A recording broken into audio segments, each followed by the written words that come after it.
Salut les comédiennes, les comédiens et les passionnés de cinéma, voici une vidéo conseil technique jeu caméra.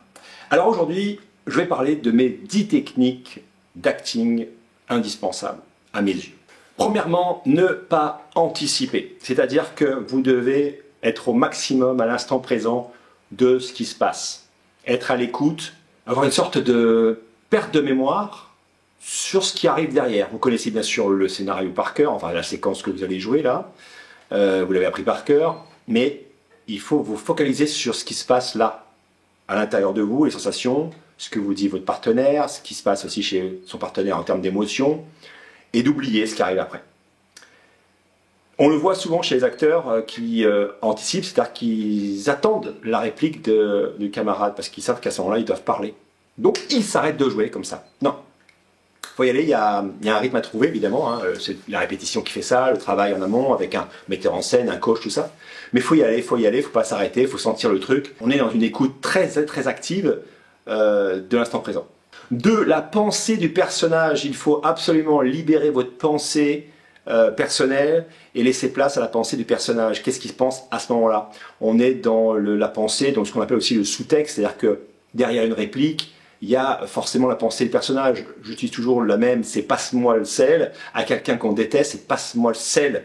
Et quelqu'un qu'on aime beaucoup, qu'on adore, c'est passe-moi le sel.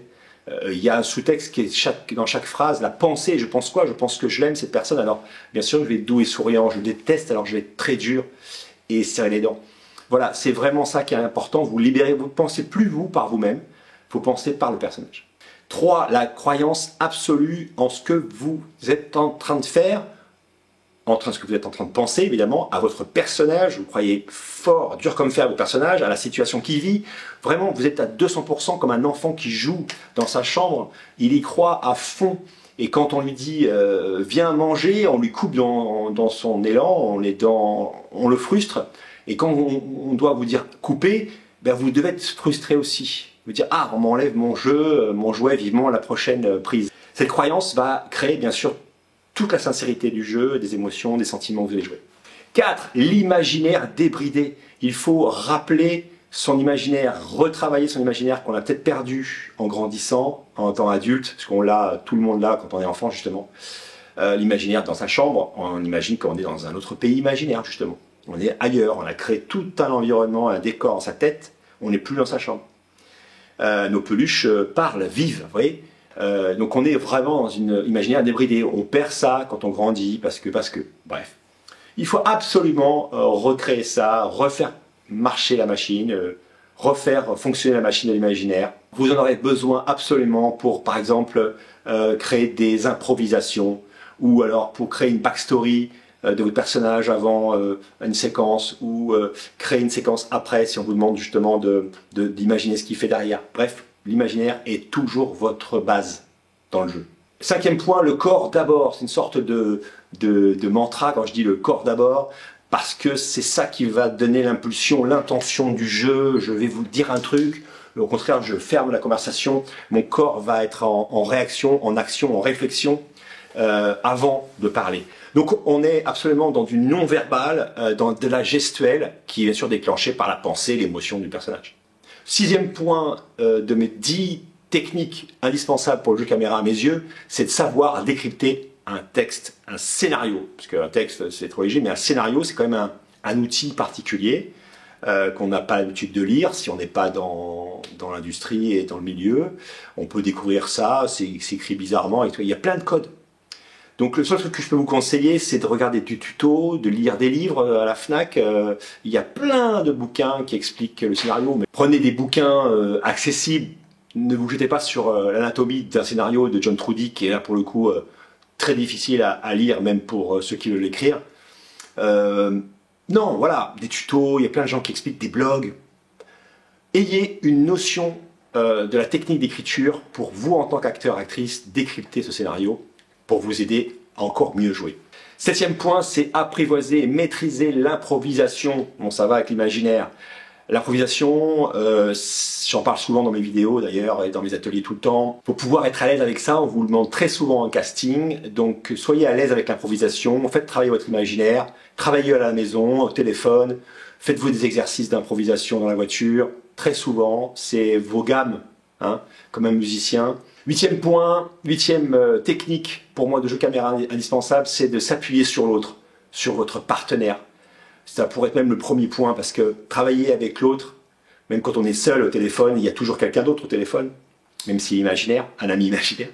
C'est l'autre en fait, le partenaire, qu'il soit virtuel ou non, qu'il soit devant vous physiquement, en chair et en os. Appuyez-vous sur lui, sur elle, sur ses réactions, sur son jeu, sur ce qu'il va vous envoyer, sur son corps, sur tout, ses yeux, ses mains, ses cheveux.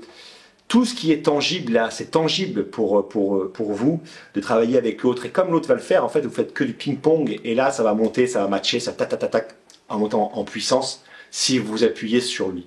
Sortez de votre bulle du rétro, quoi.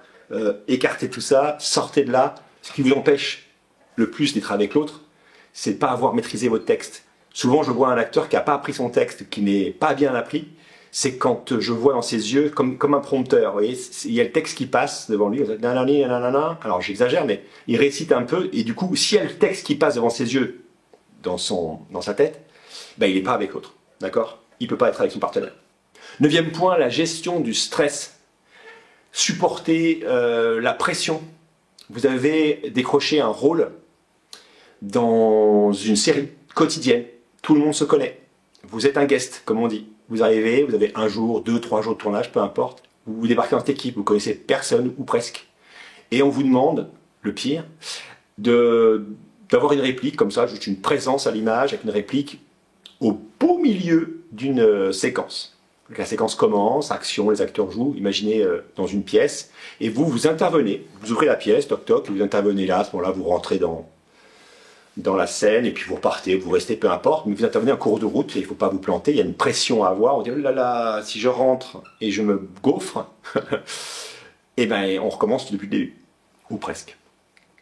Donc c'est ça, supporter, c'est un exemple, mais supporter la pression, supporter le stress, il faut le gérer ce stress avec du tas d'exercices, et je vous conseille toujours la cohérence cardiaque, avec une application qui marche très bien. Je vous la mets en bas de l'image, ici. Vous pouvez télécharger, elle est gratuite. Et enfin, 10e point, 10e technique indispensable pour le jeu caméra à mes yeux, c'est de continuer à travailler, à apprendre, continuer à répéter, à faire du coaching, du training, faites des stages, faites des travaux entre vous, entre comédiens, en vous filmant, en vous analysant, travaillez avec des coachs, travaillez avec qui vous voulez. Tournez des courts-métrages, beaucoup.